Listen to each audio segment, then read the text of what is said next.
Coach. Good morning. Ira, Hello, Nicholas. where do we want to start? Ryan Neal. What are your impressions of him, and excited to get him in the building here? About Ryan Neal? 6'3", 200 and some pounds. Just put 4 years in out Seattle. What I liked, he played 769 snaps last year. He was a nickel and a dime. Over in Germany, he played some safety. And what stood out for me was, for the amount of plays he had, he was pretty active. So we're going to put him at strong safety and see how he goes. I mean, he's been in the room for 2 weeks. We've been on the field. This is the third day. So there's not much more until we get moving along. But what's nice is he's a 6'2 and a half, 6'3" pound kid, and we're going to put him at strong safety. The decision to move Antoine Winfield out of that nickel spot and put him back to free. Right. Is that, as much as anything, is that an injury prevention thing or a center fielder thing where he can make turnovers back there? No, what it really is this. When you play nickel, you have to play man, you have to play zone, you have to work stacks in man, you have to work bunches in man. And that's why you see most guys in the NFL are corners, because what we do in practice is all adjustments. So it's hard to get Antoine all that man work that he needed. So Todd and him made the decision, what's best moving forward. Let's move you back. Let's take you out of the nickel. Now, in base, he's still going to be up close to the line of scrimmage. He's our best blitzer by far. But that's really the reason is what that job description is. There wasn't enough time to do all the adjustments and then get him enough man work. So Todd and him, after the season, sat down, and that's what they came up with. Todd, you guys lost 3 veterans in Mike, in Logan, and in Keon, and you only had 1 come in. Of your young guys, who steps up to help fill the void left by the other 2? Right now? Yeah. Well, we have 3 guys here. Antoine, Ryan Neal, and Nolan Turner. Nolan Turner was a free agent from Clemson. Nolan played a whopping 1 play last year, okay? Against Carolina, he made a great play on a tight end screen. So we only have 3 here. So whoever is with us is going to have to step up. And then, as usual, Jason and Spy do a great job. We got 2 kids coming in. When you're 66, you can say kids. We got a kid from Rutgers and a kid from Iowa coming in. And they do a great job of bringing in free agents. So next weekend, we'll have both of them. But right now, we'll have 5 safeties on the roster and go from there. As far as the scouting report on them, I'm sure they briefed you on what these kids bring to the table, and Kayvon Merriweather and Christian Izine. What gets you excited about those 2 guys? Okay, first of all, start with the young man from Iowa. Hey, Coach, can you just make sure you're talking into the mic, please? Okay. Thank you. Iowa does a great job with safeties. And he is exactly what an Iowa safety is. There's no flash to him. He is fundamentally sound, and he's physical. And that's what we liked about him, okay? The young man from Rutgers, 5'8 and a half, 5'9", extremely physical, plays with his hair on fire. So we liked his athleticism, and we liked how physical he was. So that's with the 2 free agents. Their versatility as well to play that big nickel role. Do you see both of them have that ability as well? I see the kid from Rutgers. Being able to be a nickel. And I think that's what Todd and Kevin are going to do with the young man they drafted from K-State. I think they're going to try him out at nickel. So, but the kid from Rutgers could definitely be versatile. I mean, all our safeties have to play strong and free. So the 3rd best safety is always in the game. So they have to be dual ready, and then Todd always has the safety ready so that if something happens in a game, that safety can play nickel. Coach, this time last year, you were talking about the emphasis being on more interceptions. And that was something that, Yeah, and it went backwards. and it did go back. And it went backwards, didn't it? From 17 to 10. Yeah, from 17 to 10. Don't ask me what happened. Because, You started off the year on fire. oh, we started without a doubt. I mean, this will be year 44.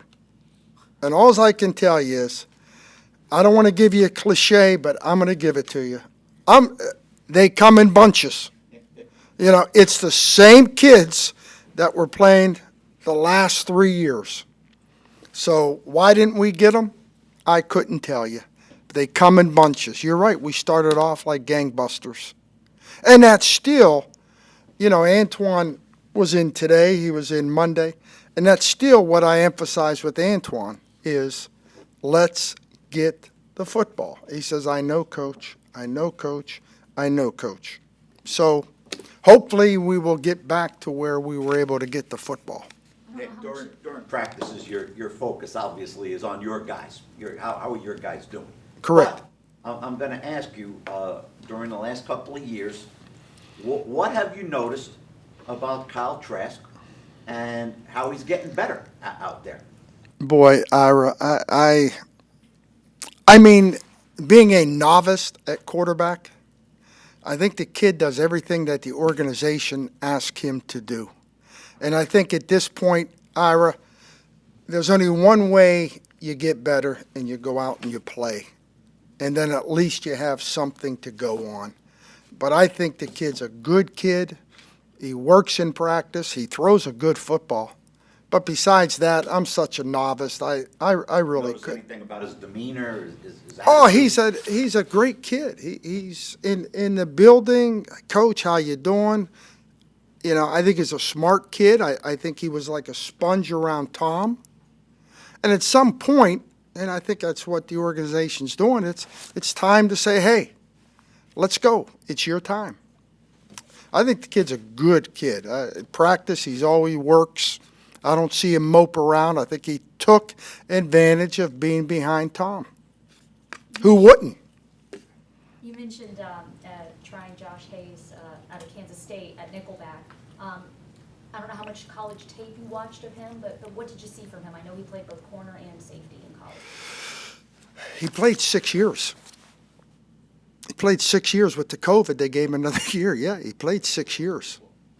I think what we saw was a kid that's athletic and physical and has some size. That's what I saw. Athletic, physical, and had some size. Like I said, he played 6 years. With the COVID, he got another year.